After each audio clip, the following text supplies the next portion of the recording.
Compañeros, sean bienvenidos nuevamente al curso de Derecho Procesal Administrativo, octavo semestre, sección B.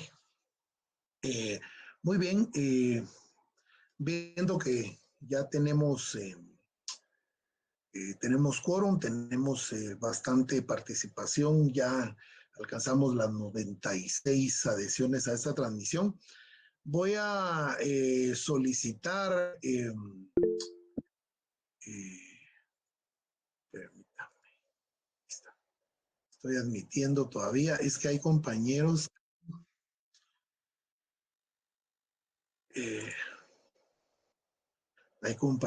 fíjense que como no tienen el correo institucional de la universidad, pues entonces hay que darles acceso a la transmisión.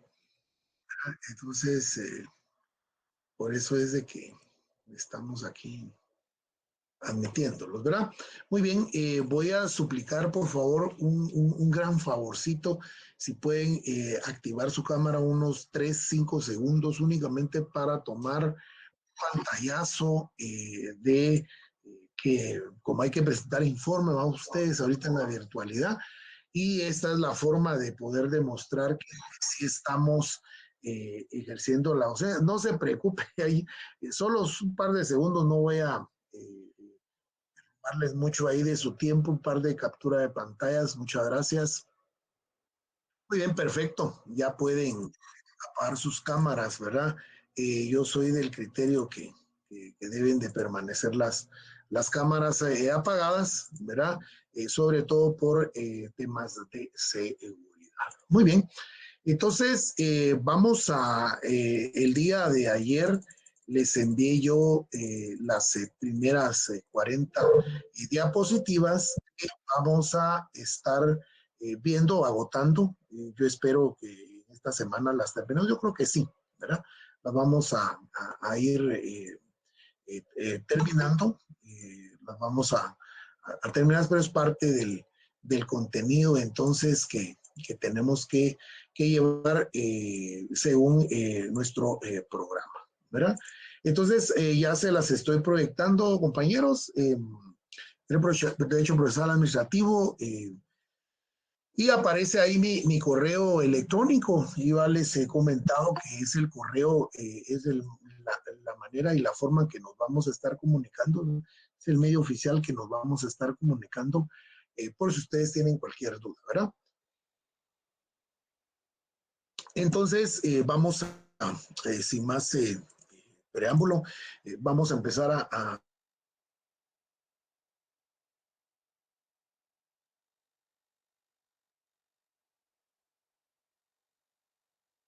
pues antes, ¿verdad?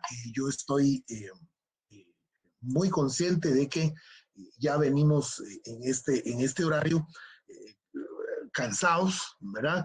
Porque ya recibieron el primer curso, vienen de trabajar la mayoría de ustedes, entonces ya se vuelve un poco pesada esta hora, ¿verdad? Pero vamos con la bendición de Dios, vamos a iniciar, ¿verdad?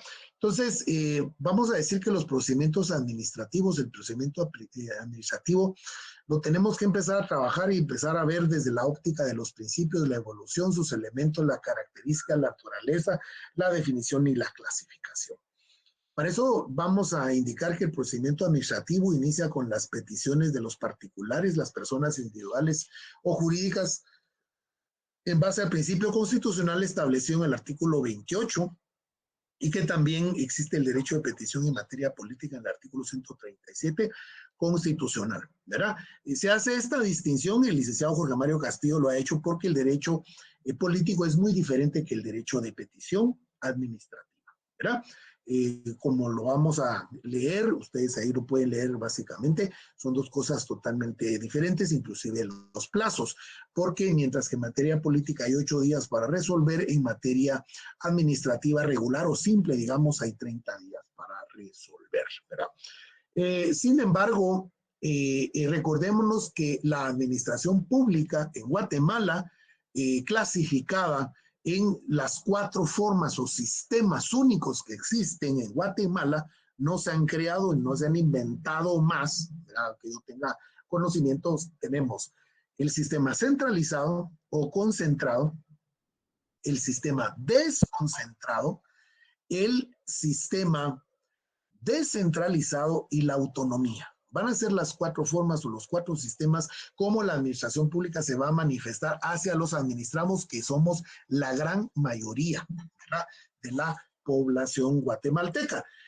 Y entonces acá recuérdense que es el bien común, el todos para todos, uno para todos, que es el Estado, el bien común, ¿verdad?, que debe de propiciar y debe de proporcionar los servicios básicos para toda la población para satisfacer nuestras necesidades. El procedimiento administrativo es una serie de pasos o fases o etapas que comprenden un expediente administrativo, una solicitud administrativa, que se ejecuta por o ante las autoridades administrativas, entre los funcionarios o entre los empleados públicos, cuya finalidad es la decisión administrativa. Esta puede ser de diferentes formas, de diferentes maneras. Yo necesito una licencia de construcción, voy ante el catastro municipal de mi inscripción territorial. Yo necesito, por ejemplo, mi número de NIT, identificación tributaria, voy ante la administración tributaria. Yo necesito inscribir a mis empleados como trabajador, como empresario, perdón, en la planilla del IX, voy al Instituto Guatemalteco de Seguridad Social, etcétera, ¿verdad? Y ahí puedo ir enumerando diferentes servicios públicos que el Estado de Guatemala me propicia. Entonces, para ello tenemos los principios del procedimiento administrativo. Para poder orientar los principios nos fundamentaremos no solo en la Constitución Política de la República, sino en nuestra ley básica fundamental que vamos a utilizar, que es el decreto 119-96 del Congreso de la República, que es nuestra ley de lo contencioso administrativo. Y vamos a encontrar también varios principios que rigen el proceso administrativo. Para ello vamos a abordar precisamente, ahorita los que estamos empezando a ver son los de el licenciado Hugo Calderón, y también vamos a ver los del licenciado Jorge Mario Castillo. Los expedientes deberán impulsarse de oficio, se formalizarán por escrito, observándose el derecho de defensa y asegurando la celeridad, la sencillez y la eficacia del trámite. La actuación administrativa es gratuita, de manera pues de que no debería de cobrarse, ¿verdad? Por esa razón es de que el otro día, por ejemplo, existiendo una ley de acceso a la información pública, el Ministerio de Cultura emitió un acuerdo ministerial en el cual se fijaba un arancel por la expedición de la información que soliciten cualquier persona ante ese ministerio, ¿verdad? La ley establece que inclusive se va a poder proporcionar la información de forma digital, pero como hay gente que sí la necesita en papel, entonces pues el ministerio saca ahí un arancel, un tarifario, y pues bastante molesta la población, ¿verdad? Porque pues tal vez lo querían de forma gratuita, ¿verdad? Pero como todo camina dentro de la administración pública, a veces es un poco, tal vez no un poco, sino es bastante complejo poder entender cómo es que se ejecuta el presupuesto adentro de la misma administración pública, y muchas veces comprar fotocopiadoras resultan ser un dolor de cabeza para la misma administración pública, poder adquirirlas, poderlas comprar, poder comprar el tóner para esas fotocopiadoras, poder comprar el papel inclusive, ¿verdad? De tal manera pues de que es un poco bien complejo esto, ¿verdad? Pero aún así hay que seguir para adelante, ¿verdad? Y pues no se presentó ninguna impugnación a ese acuerdo ministerial, entonces me imagino que las personas que han de estar solicitando la información en papel pues van a estar pagando ese tarifario. El principio de audiencia a las partes. De toda actuación administrativa que sea de interés para un particular o particulares, estos deben de tener conocimientos del mismo. La administración no debe ocultar nada a sus administrados, especialmente cuando el procedimiento administrativo es iniciado de oficio por el órgano administrativo. ¿Y qué es lo que sucede acá? Todos los actos de la administración pública de conformidad con la Constitución Política de la República son públicos, ¿verdad? de esa cuenta es que no debería de estar nada ocultos. Inclusive la Constitución es clara al establecer cuáles son los temas o los trámites que por seguridad nacional pues no pueden ser ventilados. Pero ahí todos, y por eso es que existe la famosa Ley de Acceso a la Información Pública. Sigo admitiendo a los compañeros, ustedes, sí está bastante nutrida la participación de compañeros que no tienen correo institucional. El principio de determinación del plazo en el cual debe de actuar la administración pública. Todo procedimiento administrativo está regido por plazos dentro de los cuales deben de tramitarse, resolverse, notificar sus determinaciones a los interesados que intervengan en el expediente administrativo. Esto como consecuencia, primero, de que todas las órganos administrativos, dependiendo de la forma y cómo se preste el servicio, pues van a estar regidos por una ley. Si nos vamos a un Ministerio de Estado, están regidos por el decreto 114-97. Ahí están todos los ministerios de Estado, las secretarías y las gobernaciones departamentales.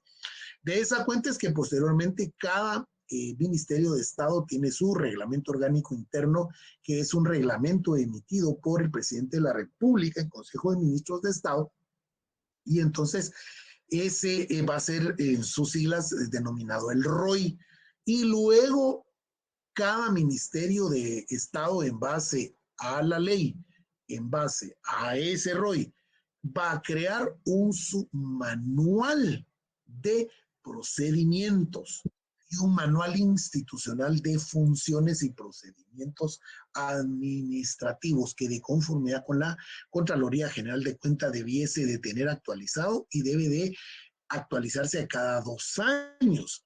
El mismo deben de versar no solo la estructura orgánica, sino las funciones sustantivas procesales de cada una de las oficinas, sino también de ello acompañado de flujogramas, ¿verdad?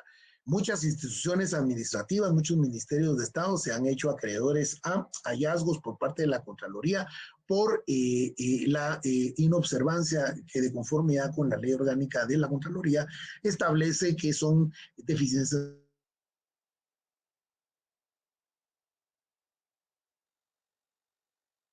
o si trabajan, pero el día de mañana, cuando sean asesores, ustedes lo primero que deben de pedir es el ROI. Después de pedir el ROI, pidan el manual de clasificación y funciones institucionales de la institución. Al no tenerlo, entonces, ojo, ahí, ¿verdad? Pero lo que la teoría nos indica es que al no haber estos reglamentos ni estos manuales, entonces nos tenemos que atener a la ley. Al no haber la ley, nos vamos a la Constitución. De no estar en la Constitución, que eso no puede ser posible tampoco, ¿verdad? Porque todo debe estar fundamentado en ley, pues entonces a los principios del derecho común y a las instituciones propiamente del derecho administrativo. En Guatemala, el plazo máximo de la resolución de conformidad con el artículo 28 constitucional es de 30 días. Es decir, la administración pública va a tener esos 30 días precisamente para poder entonces resolver, ¿verdad?, a las peticiones de cualquier interesado. Pero debe entenderse que los 30 días inician desde que el expediente se encuentra en estado de resolver. Es decir, se agotó todo y ahora está el funcionario público, es el que va a responder, ¿verdad? Es el que va a emitir la resolución, pues va a tener esos 30 días hábiles. Es decir, cuando se agotó el procedimiento correspondiente. Dicho plazo también está indicado en el artículo 1 de nuestra ley de lo contencioso administrativo. Integrando normas, también debemos de observar el inciso F. Esto no solo para tener el artículo constitucional, sino también el artículo 1 del decreto 119-96, sino también nuestra ley de amparo. ¿Qué es lo que dice el famoso inciso F, el artículo 10 de nuestra ley de rango constitucional? Ley de amparo, exhibición personal y constitucional, y yo le llamo 3 en 1, porque lo que precisamente va a regular son 3 instituciones o figuras. Primero, lo que es el amparo. Ya todos, creo yo que esbozadamente sabemos o inferimos precisamente que el amparo es una garantía de orden constitucional en contra de los desmanes de el funcionario o funcionarios públicos, quienes detentan el poder, ¿verdad? Por eso ha resultado ser un poco, contradictorio ahorita durante el proceso electoral, claro, está permitido, por supuesto, ¿no? Pero, ¿cómo es posible que el Estado se esté pidiendo amparo para él mismo? Me refiero al amparo planteado por los magistrados o por el Tribunal Supremo Electoral, que por cierto fue declarado sin lugar, pero es válido, ¿va? Pero sin embargo, ¿verdad? Pareciera ser que estuviéramos en una película esto, ¿no? Al establecer la procedencia del amparo en casos específicos, y para este caso, citado inciso establece cuando las peticiones y trámites ante la autoridad administrativa no sean resueltos en el término que establece la ley, o de no haber tal término en el de 30 días, una vez agotado el procedimiento correspondiente, ¿verdad? Es decir, son 30 días y la administración pública no debe pasar de esos 30 días. Pues la razón es que posteriormente a esos 30 días va a aparecer la figura, que lo vamos a ver más adelante, es el silencio administrativo, que ya como consecuencia nos va a permitirnos ir a la acción jurisdiccional del proceso contencioso administrativo.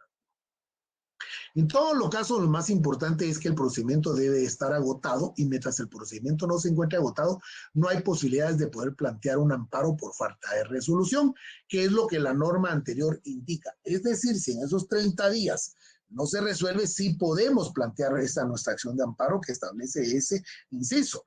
¿Para qué? Para que el funcionario público entonces resuelva, porque obviamente ya se pasaron esos 30 días. También hay que considerar que cuando se habla de procedimiento, este debe estar plasmado en una ley o en un reglamento, que era lo que les establecía yo con el ROI, y el manual de clasificaciones institucionales y de procedimientos en cada órgano administrativo, para que la administración pública pueda alegar en un caso determinado que no se ha agotado en el mismo y en un proceso de amparo contra el silencio administrativo. Y es que recordémonos también, compañeros, que sobre todo ahorita que en época de pandemia, en el sector justicia se habla de mora judicial, en la administración pública hablan de mora administrativa, ¿verdad? Es decir, la pandemia vino y es cierto, pues, ¿verdad? Yo estaba de asesor en una institución del Estado y cómo veíamos que el trabajo se iba acumulando, pues, pero se esperaría que ya a estas alturas, pues ya eso esté debidamente habilitado. Es de considerar lo presentado por el artículo 5 del decreto 100-96 de nuestra ley de lo contencioso administrativo, que se archivarán aquellos expedientes o trámites en los que los administrados dejen de accionar por más de 6 meses. Siempre el órgano administrativo ha agotado la actividad que le corresponde y lo ha notificado. Es decir, si no se resuelve en esos 30 días y el interesado, podríamos ser nosotros o cualquier otra persona, o si son nuestros clientes, y en este caso no, nosotros estamos al pendiente de ir a mover nuestro expediente, 6 meses que vayan pasando, que aquí en pandemia esos 6 meses se llegaron, ¿verdad? Porque fueron, ¿qué? 2, 3 años de la pandemia, ¿verdad? Entonces, muchas acciones, muchos expedientes fueron engavetados y fueron archivados precisamente solo asentando esa simple razón de esos 6 meses que los interesados pues obviamente no mostraban interés en su expediente. En el presente caso hay que recordar que en lo preceptuado en el artículo 28 constitucional se establece la obligación de resolver. Si se aplica al presente artículo el procedimiento administrativo, somos del criterio, dice el licenciado Hugo Calderón, que se está violentando el artículo constitucional analizado, puesto de que sí, el órgano administrativo agotó la actividad que le corresponde, tiene por imperativo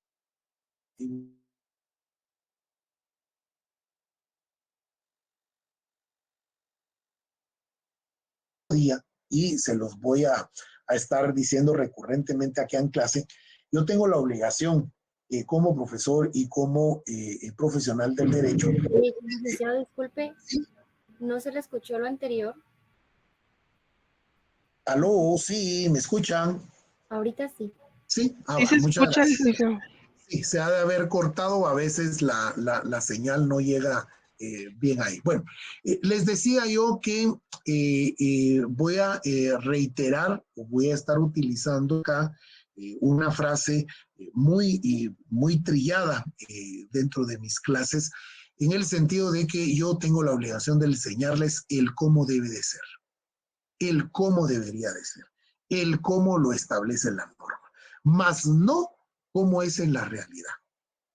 Porque si yo enseño cómo es en la realidad, primero no está fundamentado en ley, porque lo que sucede en la realidad son excesos para mí por parte de los funcionarios o los empleados públicos que tienen la obligación de tramitar y de resolver, ¿verdad?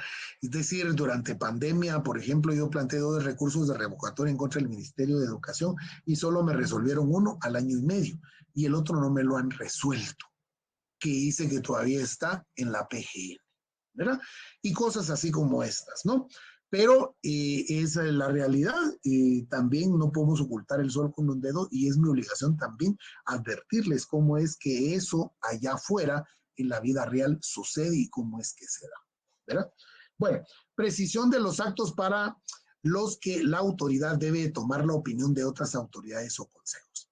Se refiere a las asesorías técnicas y jurídicas, a la intervención de la Procuraduría General de la Nación, la sección de consultoría.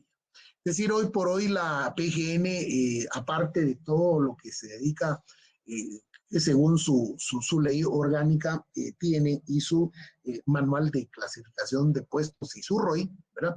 Pero sí tiene esta gran parte muy grande e importante de asesoría para todos los órganos del Estado, y ahí va a parar una gran cantidad de procesos administrativos, todos los recursos de revocatoria y de reposición interpuestos en la administración centralizada, por ejemplo, van a parar ahí, ¿verdad? Porque entonces esa sección de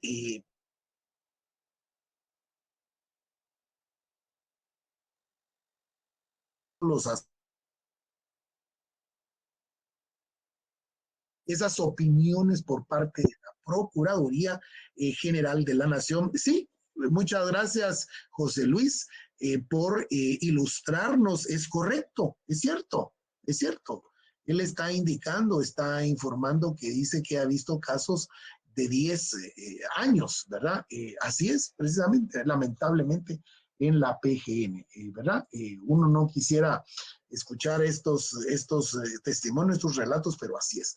Dentro de los procedimientos administrativos existe la posibilidad de la intervención de los órganos de asesoría o de consulta para dar mayor eficiencia técnica y jurídica de los actos o resoluciones que emite el administrador. Sin embargo, hay que hacer notar que hay casos en los que deviene innecesaria la consulta, más cuando se trata de actos típicamente reglados, normados y cotidianos del órgano administrativo. Es decir, si están fundamentados y están revestidos de legalidad, pues no habría cabida entonces de la intervención de la PGN. También existen casos en los que en la resolución de un asunto debe intervenir más de una institución administrativa de distinta competencia. Un ejemplo es la municipalidad y la gobernación departamental, ¿verdad? Que tienen que ver en un determinado asunto en particular y hay que darles, pues obviamente, la intervención a estas instituciones para que entonces nosotros podamos obtener la resolución de nuestro trámite. Las condiciones en las cuales la decisión debe ser notificada a los particulares. Para que una resolución administrativa surte efectos jurídicos es indispensable que los particulares estén enterados de lo resuelto por los órganos de la administración. Y la única manera de enterarse es a través de notificaciones de lo resuelto, ¿verdad? Debe de estar debidamente razonada, fundamentada esta notificación a través de cédulas de notificación administrativas, precisamente con la resolución original, ¿verdad? Eso es muy importante.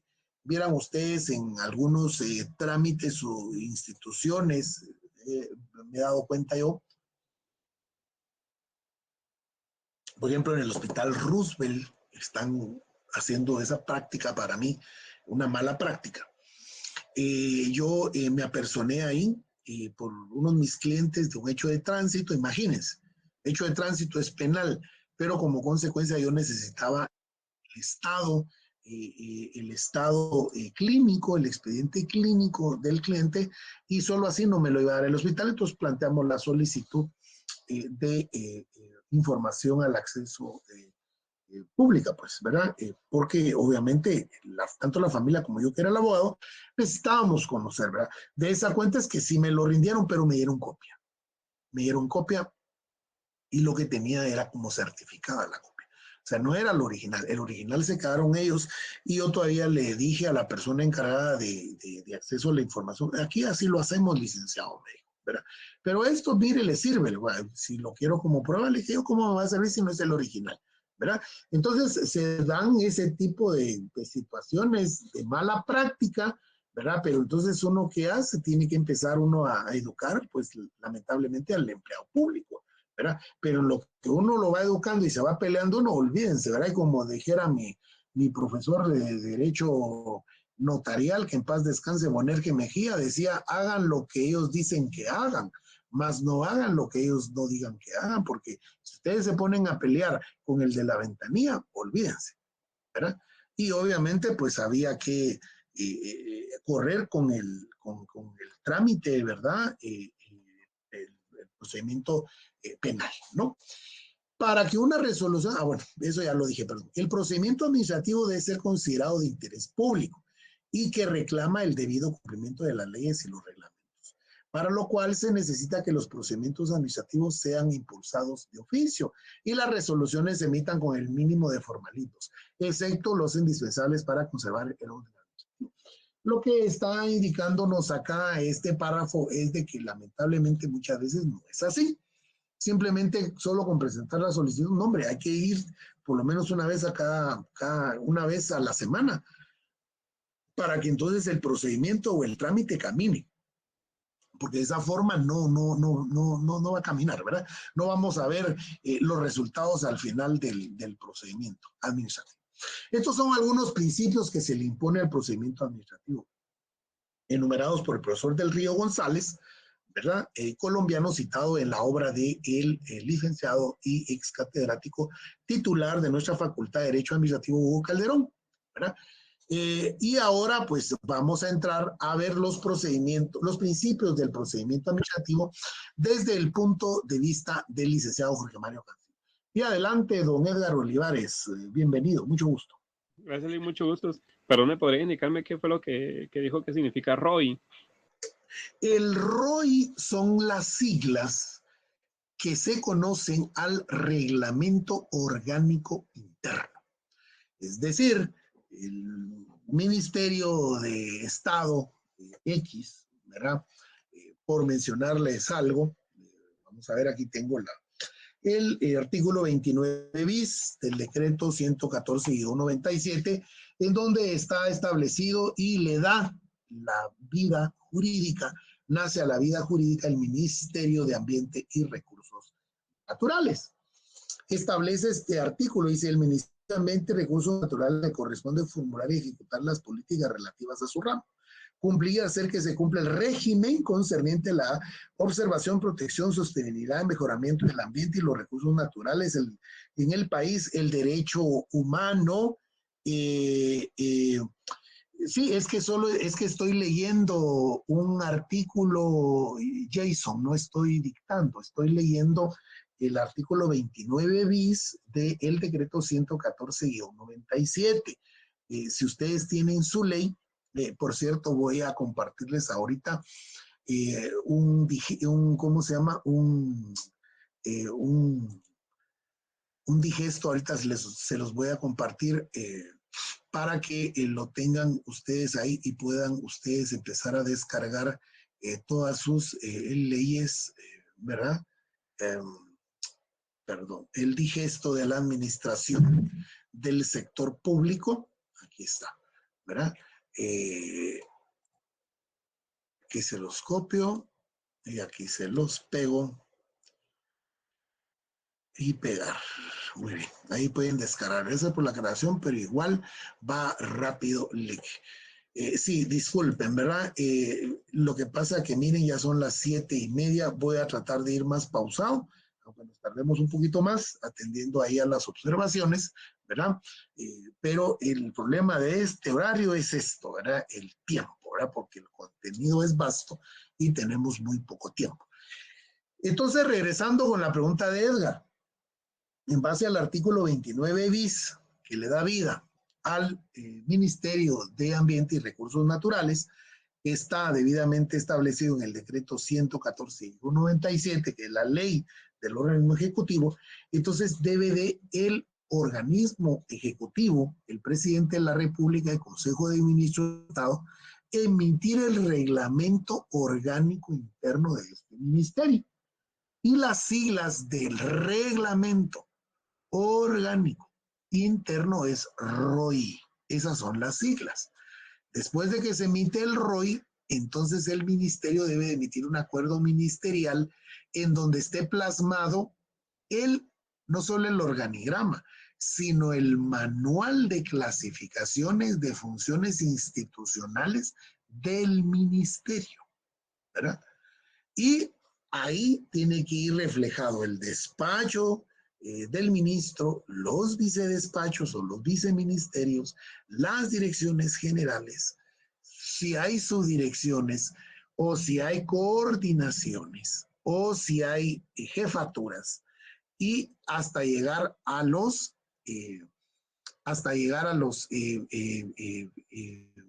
dependencias, ¿verdad? Y entonces es la forma de cómo se estructura y se organiza la administración pública, ¿verdad? Entonces, no sé, Edgar, si ahí estaría aclarada la duda que usted tenía, ¿verdad? Sí, muchas gracias. Bueno, a la orden. Bueno, entonces los principios del procedimiento administrativo desde el punto de vista del licenciado Jorge Mario Castillo. Los anteriores principios enumerados fueron o son establecidos en la obra del derecho procesal administrativo guatemalteco del licenciado Hugo Calderón, y ahora vamos a ver los del licenciado Jorge Mario Castillo. Para ello tenemos el principio de legalidad, de juridicidad y de justicia administrativa. Ya explicamos en el curso de Derecho Administrativo lo que significa la legalidad y la juridicidad como principios aplicados a la administración. El principal objetivo en el procedimiento administrativo es garantizar la debida protección al administrado que pide la decisión administrativa o la impugna. Se debe observar estos principios y sobre todo cuidar que no se altere el orden público, que debe estar encaminado hacia el bienestar general de toda la población. Con estos principios se trata que la administración no dicte actos arbitrarios, contrarios a la finalidad de la administración pública o a los intereses de la generalidad o de los administrados en particular, y garantizar con ello la justicia administrativa en la resolución o actos que se emitan.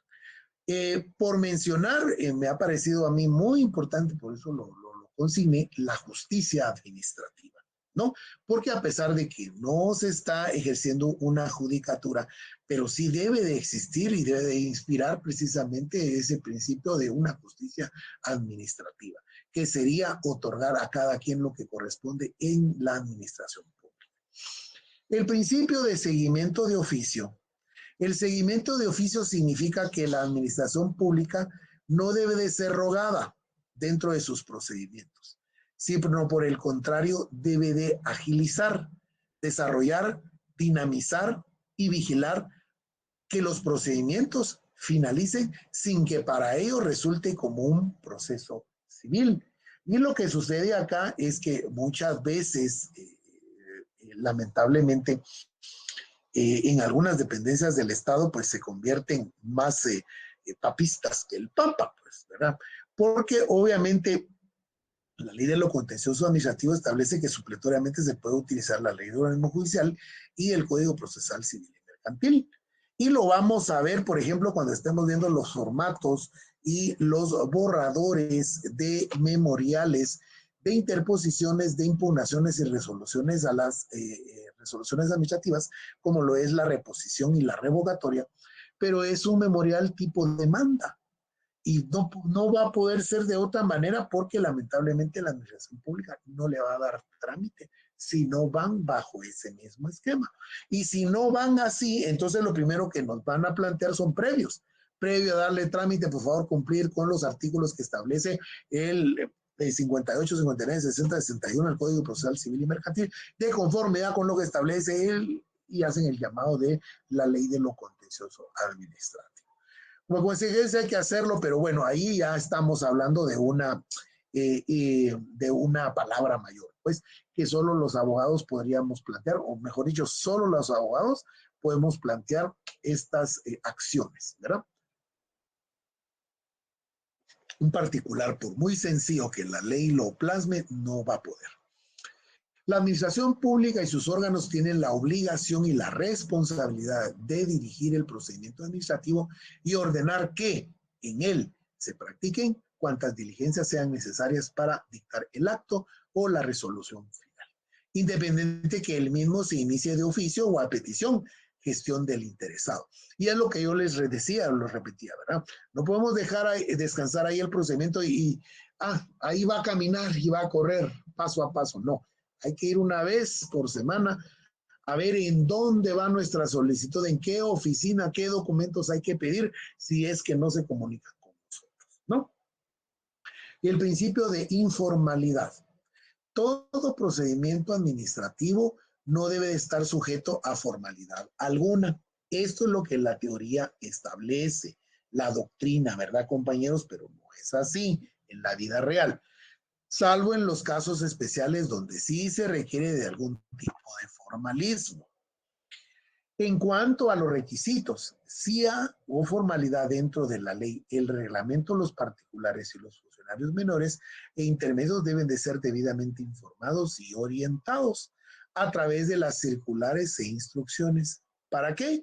Cuando se inicien el mismo se cumplan con los requisitos que exigen desde el principio para no entorpecer lo iniciado, asegurando con ello la eficacia para el particular que ha solicitado o ha pedido el trámite. En Guatemala, dentro del procedimiento que no se cumpla a cabalidad con este principio, principalmente con los medios de impugnación, en los que se revisan como si fueran demandas judiciales, aplicando supletoriamente la ley de organismo judicial y el Código Procesal Civil y Mercantil, que era lo que yo les decía, lo que implica revestir de muchos formalismos el procedimiento administrativo. Pero el licenciado Jorge Mario Castillo insistía mucho en esos sus cátedras porque tuve el honor de recibir clases con él, el Derecho Administrativo 1, ¿verdad? El sustantivo. Ahí sí que dictado del libro del mismo autor, ¿verdad? Pero entonces esto no se va a poder cambiar. Yo les digo, en mi experiencia ya de 14 años de litigante, esto no va a cambiar. Estando uno del lado de la administración pública y estando uno del lado de ser el abogado uno litigante. Sí, adelante, Byron Pérez, mucho gusto, por favor. Buenas noches, licenciado. Licenciado, buenas noches, Byron. como por ejemplo, en la ley de lo contencioso administrativo, los principios del artículo 2, en informalidad sería lo mismo decir como sencillez, ¿o no es lo mismo? Sí, ya lo vamos a ver. Sería, sí, lo que sucede es que, mire, lo informal es porque no debería de contener lo que aquí está indicando este párrafo donde tengo yo el cursor, ¿verdad?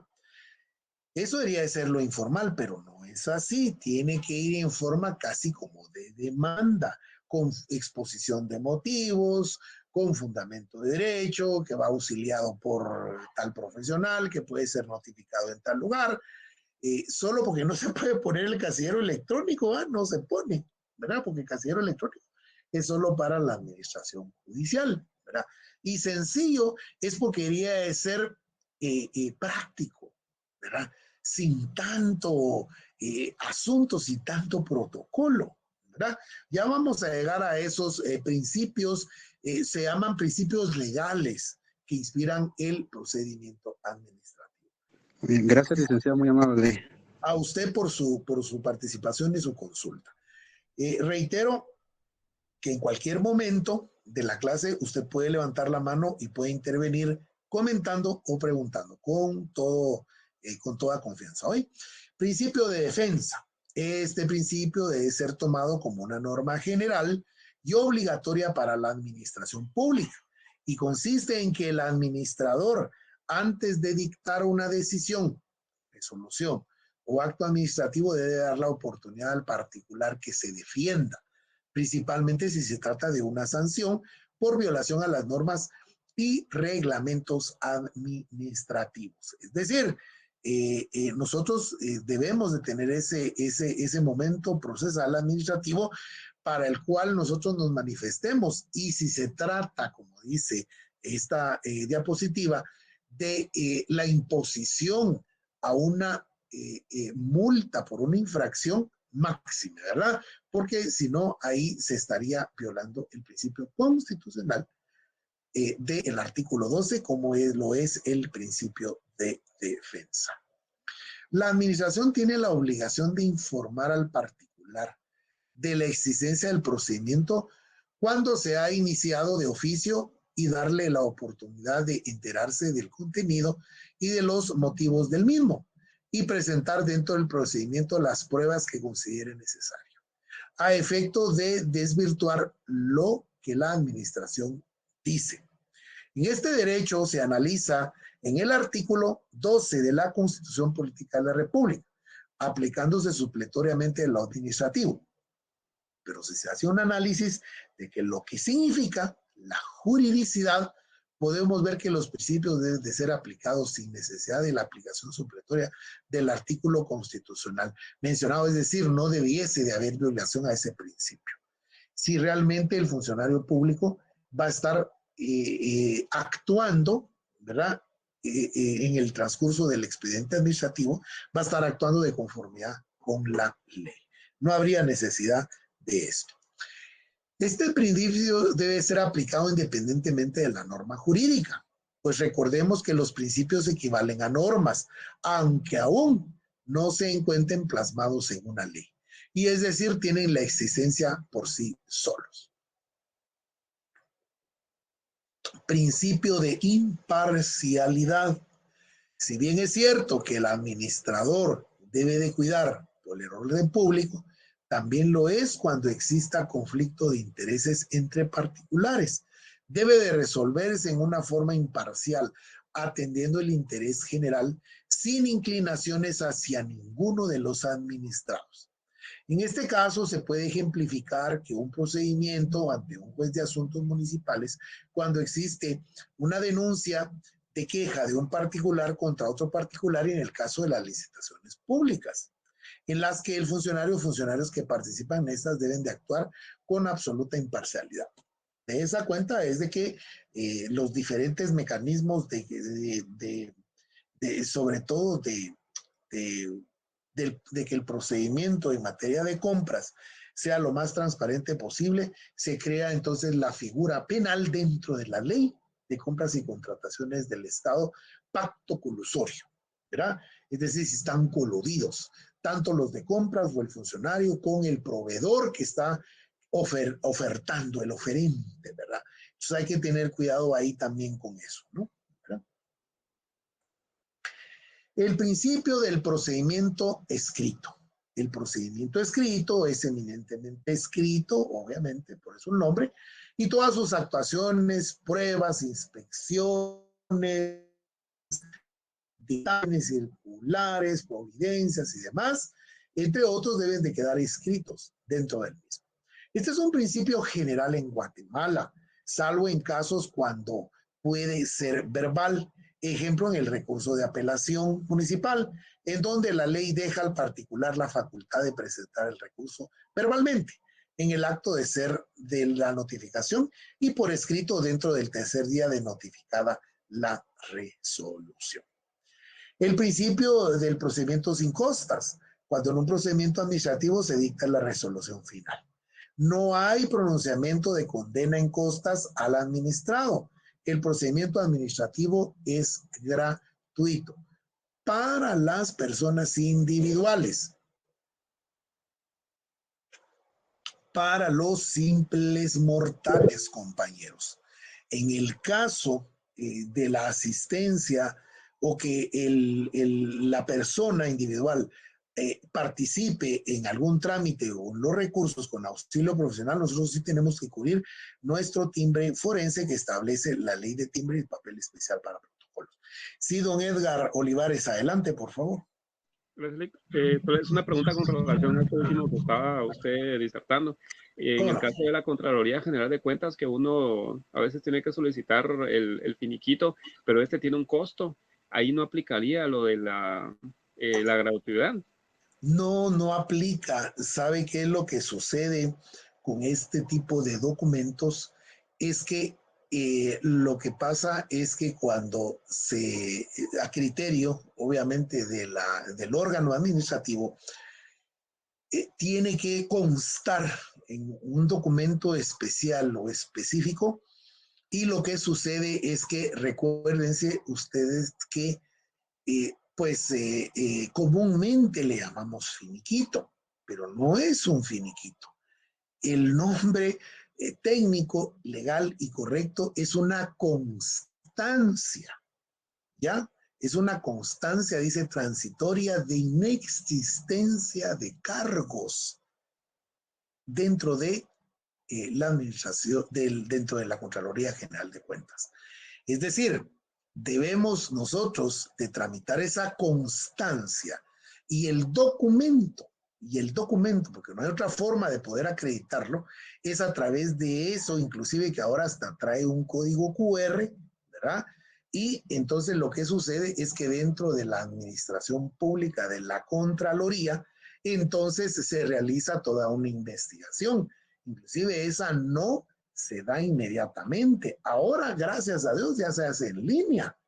Pues entonces, como esto es algo adicional, no es que sea una revisión de un expediente, no es que sea la determinación de un hallazgo, no, al contrario, ¿verdad?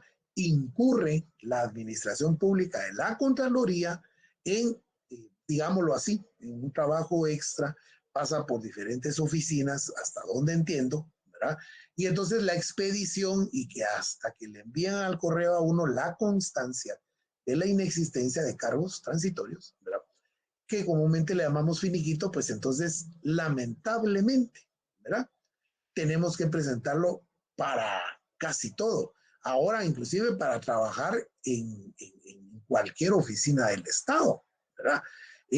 Máxime si y la misma ley de la Contraloría lo establece, pues, ¿verdad? Y la ley de probidad, de responsabilidad de funcionarios y empleados públicos la establece. Que todo funcionario y empleado público que vaya a devengar un salario nominal, no es ni siquiera líquido, nominal, de 8,000 quetzales, un centavo, tiene la obligatoriedad de presentar la constancia transitoria de inexistencia de cargos ante la Contraloría General, ¿verdad? Y como consecuencia no podría aplicar. Es lo mismo como no aplica un certificado de nacimiento de el RENAP, ¿verdad? La famosa llamada comúnmente fe de edad. Y es una fe que hace constar la edad, por eso el nombre, pero el nombre correcto es una certificación de la partida de nacimiento, que si la pedimos en línea tiene un valor de 19 quetzales, y si la pedimos en físico para esas grandes colas del RENAP que son imparables, cuesta 15 quetzales, ¿verdad? Entonces, como vemos con el tiempo, prácticamente ya estas constancias, ¿verdad? Porque no son servicios, sino constancias, ¿verdad?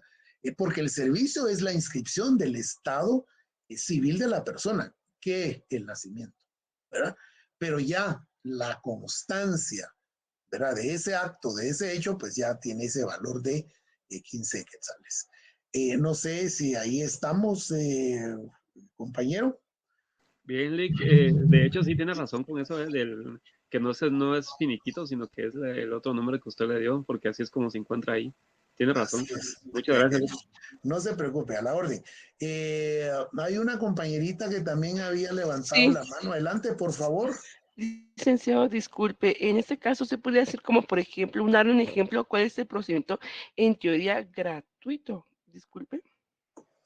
Un procedimiento de una gratuito sería la licencia de espectáculos públicos ante la Dirección de Espectáculos Públicos, ante el Ministerio de Cultura y Deportes, perdón. Otra gratuito sería, por ejemplo, la licencia de la autorización de la apertura de un centro educativo privado ante una departamental de educación. Eso no tiene ningún costo, ¿verdad? Y así podríamos ir mencionando, ¿verdad? Es que lo que sucede es que las procesiones de Semana Santa, recuérdese que, don Edgar, que los permisos de las procesiones de Semana Santa, pero ¿ante dónde dice usted? ¿Verdad? Porque eso tenemos que aclararlo también, ¿verdad? Tal vez si me termina de formular ahí la pregunta, con mucho gusto la respondemos. Pero estoy con Jocelyn, no sé, Jocelyn, si ahí le quedaría un poco. Sí, ahí está bien. Gracias. Muchas gracias. Ante el Mingo. Bueno, mire, desconocía yo de ese trámite, ¿verdad? Y no sé si tiene algún costo la autorización. Me imagino que usted es de alguna hermandad o es cucurucho. Tal vez nos puede... No, yo solo No. porque una vez escuché que estaban requiriendo, en primer lugar, las cuestiones de Metra para poder así entregar al Ministerio de Gobernación, porque todo el recorrido que hacen. Entonces, por eso yo tenía la noción de que ese trámite no se cobraba. Bueno, muchas gracias. Disculpe, yo ya lo canonicé. No hay problema, Lick. Vaya, Edgar. Muy bien. Perfecto, está muy bien el ejemplo, ¿verdad? Buenísimo. Bueno, seguimos. Pero entonces les decía yo que estábamos acá sin costas, pero recordémonos que sí tenemos nosotros que pagar y cubrir ese timbre forense, ¿verdad? Principio de sencillez, rapidez, economía y eficacia.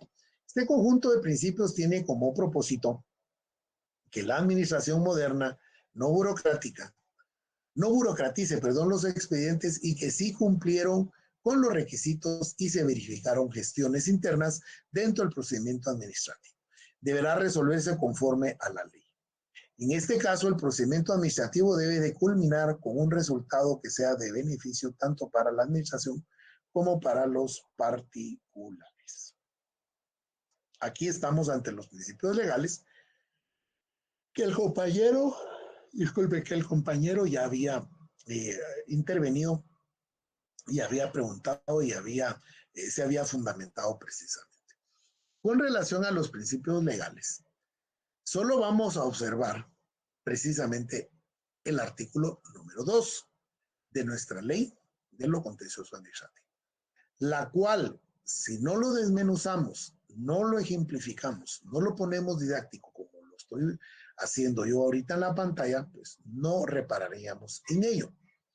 Pero se establecen 7 principios llamados también principios del expediente, el cual están consagrados en el artículo 2, el cual establece los principios.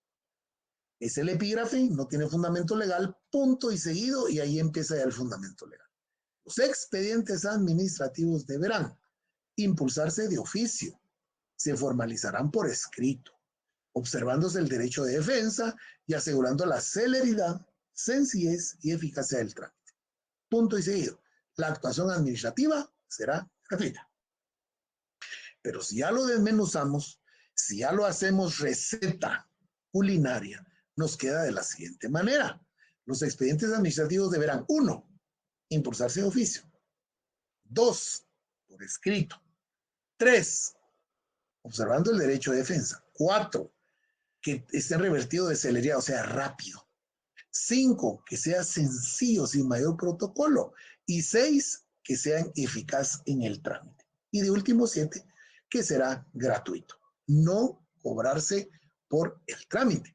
Era lo que yo les hablaba con lo del Ministerio de Cultura, ¿verdad? O sea, si le envían la información a su correo, no pasó nada, no le van a cobrar nada. Eso sí, usted tiene que imprimir la información, pero la gente empezó a pedir en papel. Entonces, lo que el ministerio está cobrando es la tinta, el papel, las impresoras, porque de verdad, miren, cuando uno ya está dentro del engranaje, ¿verdad? Comprar una impresora no es solo por comprar, y no puede ser una impresora como de oficina o en nuestra casa. Tiene que ser una impresora industrial, una impresora o fotocopiadora que saque, y tiene que ser láser. Fíjense que el ministerio lo que hace, el de Cultura, porque yo ahí estuve 4 años como asesor jurídico, lo que hace el Ministerio de Cultura es que renta, alquila, y lo que hace es que hace una oferta electrónica para esa renta. Hay empresas de impresoras y de fotocopiadoras que rentan los equipos.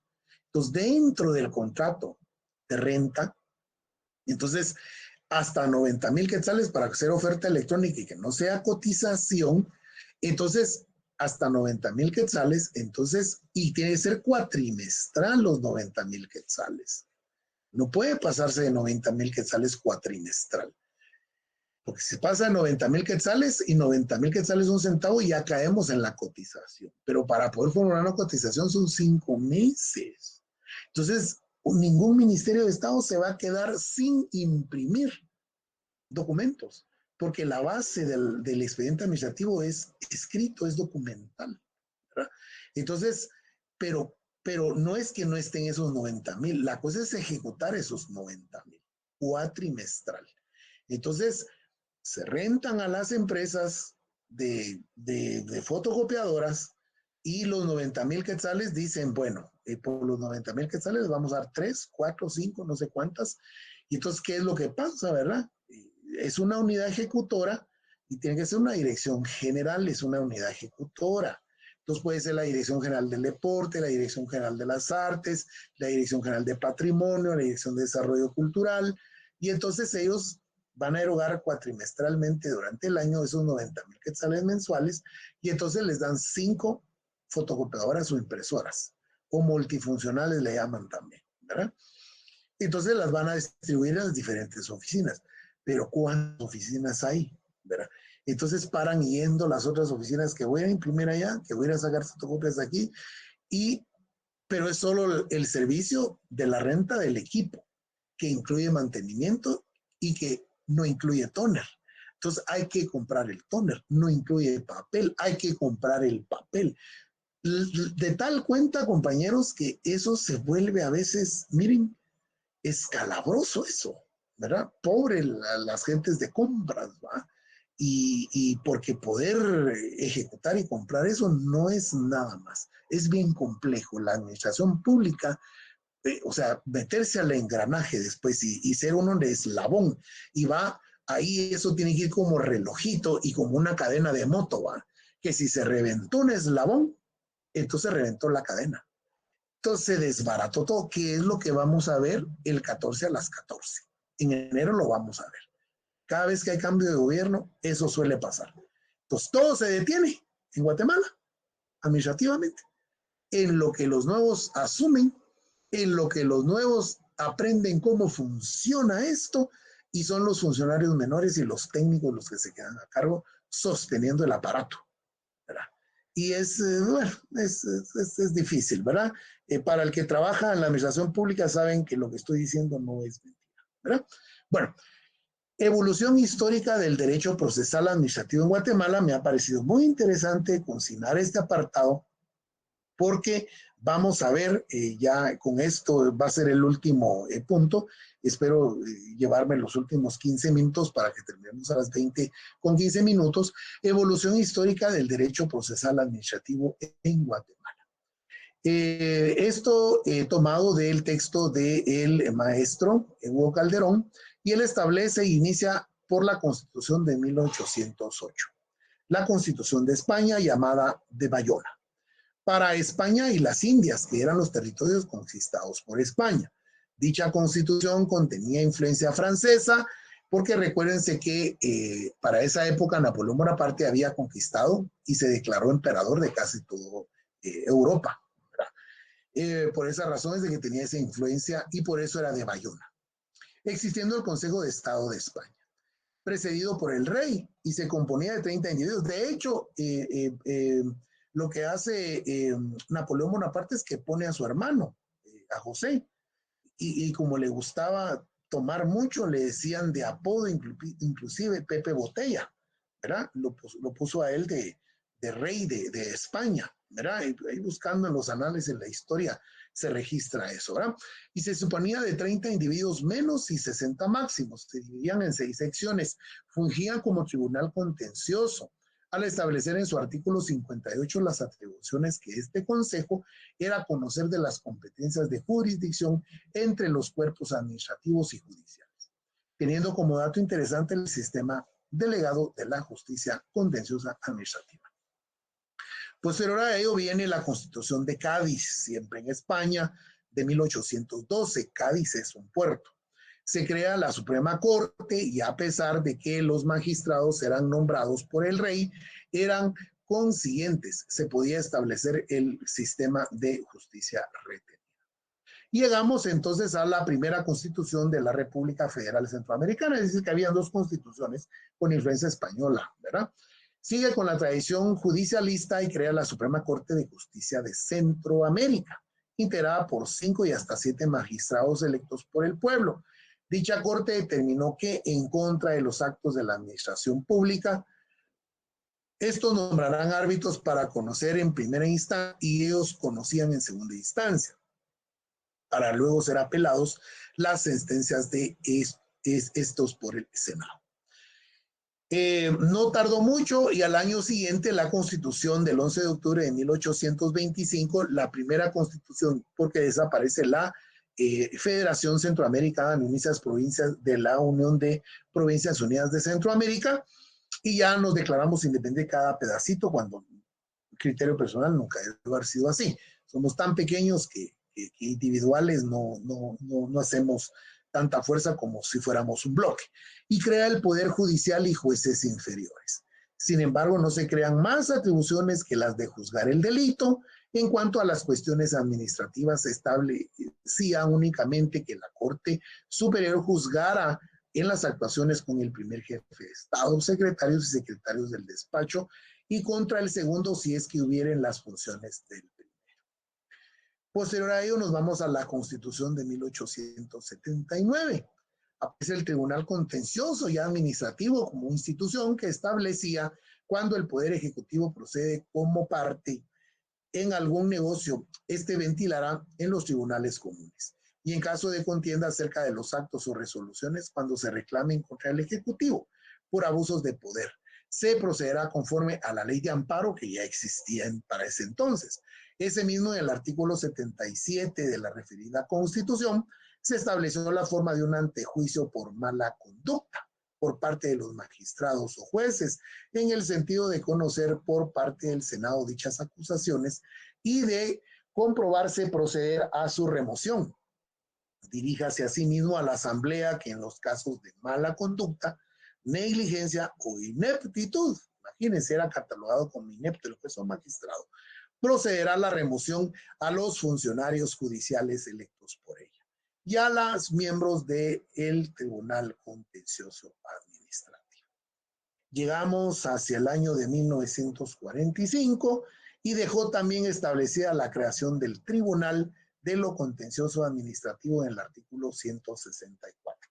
En el apartado de la jurisdicción privativa, el inciso B, el Tribunal Contencioso Administrativo con atribuciones para conocer en casos de contienda originada por resoluciones o actos puramente administrativos.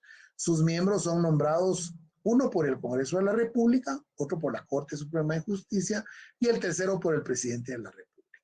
Contra las sentencias de lo contencioso administrativo cabía el recurso de casación. Y luego llegamos a la Constitución de 1956. Con relación a esta Constitución, avanzó en cuanto al nombramiento de los magistrados, ya que, como vimos en la de 1945, los 3 magistrados titulares y suplentes eran nombrados, uno por cada organismo de Estado, interviniendo así con la independencia judicial de estos. Sin embargo, esta nueva Constitución se estableció que los 3 nombrados en el Congreso de la República. En el artículo 193, el Tribunal Contencioso Administrativo, como el de conflictos de jurisdicción, se integra por 3 magistrados titulares y 2 suplentes electos por el Congreso de la República. Y durarán el ejercicio de sus cargos 4 años y tendrán las mismas calidades de los magistrados de la Corte de Apelaciones. Ya se va esbozando más o menos como actualmente está. El artículo 194 del Tribunal Contencioso Administrativo tiene atribuciones para conocer en el caso de la contienda originada por actos y resoluciones en las que la administración pública proceda en el ejercicio de sus facultades, regladas, así como en los casos de discusión de contratos y concesiones administrativas. Por último, previo a la actual Constitución, tenemos la de 1965, en la cual establecía en el artículo 255 el Tribunal Contencioso Administrativo tiene atribuciones para conocer en casos de contienda originada por actos y resoluciones de la administración pública, las municipalidades, las entidades descentralizadas, autónomas o semiautónomas, ya siendo como que fuera jarabe de amplio espectro. Contra las sentencias y actos definitivos que pongan fin al proceso, procede el recurso de casación. Y llegamos actualmente a nuestra Constitución. Política de la República, promulgada el 31 de mayo de 1985, que entró en vigencia el 14 de enero de 1986, en la cual se lee artículo 221, Tribunal de lo Contencioso Administrativo. Su función es la de ser el contralor de la juridicidad de la administración pública. Por eso es muy importante que este principio fundamental teórico, este principio doctrinario de juridicidad, ya lo vemos acá plasmado por parte de la Asamblea Nacional Constituyente como y revestido de esa fuerza legal, ¿no? Que es la juridicidad. Es decir, este Tribunal de lo Contencioso Administrativo va a examinar la legalidad y que los pasos y que la resolución del funcionario y del empleado público haya estado fundamentado en ley. Eso quiere decir la juridicidad. Pero vemos cómo la importancia que esto ha trascendido o tiene en el sentido de que un tribunal de lo contencioso administrativo esté a la altura de una sala de la Corte de Apelaciones. Porque, digámoslo, pues, porque no hay juzgados de primera instancia de lo contencioso administrativo, ¿no? Sino son salas.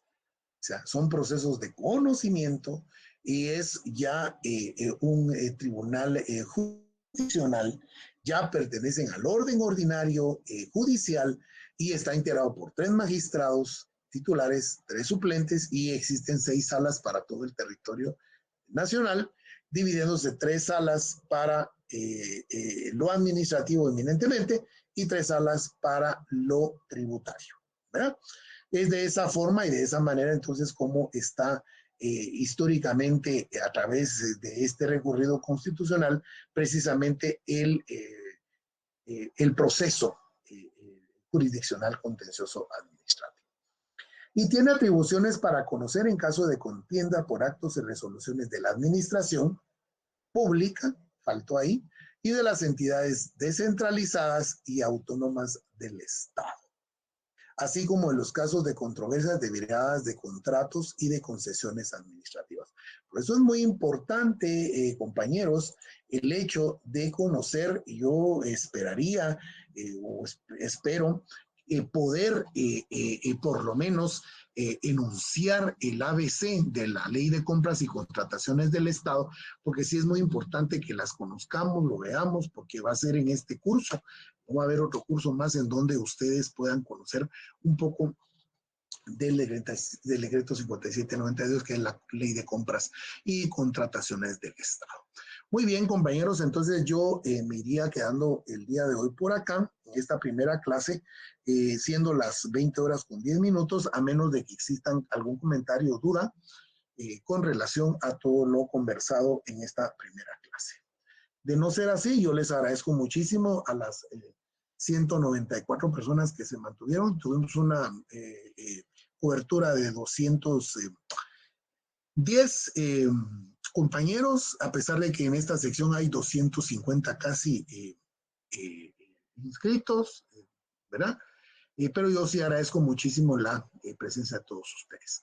Por lo visto no hay comentarios, entonces nos quedaríamos aquí para el próximo jueves en este mismo canal, a esta misma hora, agradeciéndoles muchísimo entonces su participación. Pasen feliz noche, bendiciones, buen provecho y feliz noche a todos.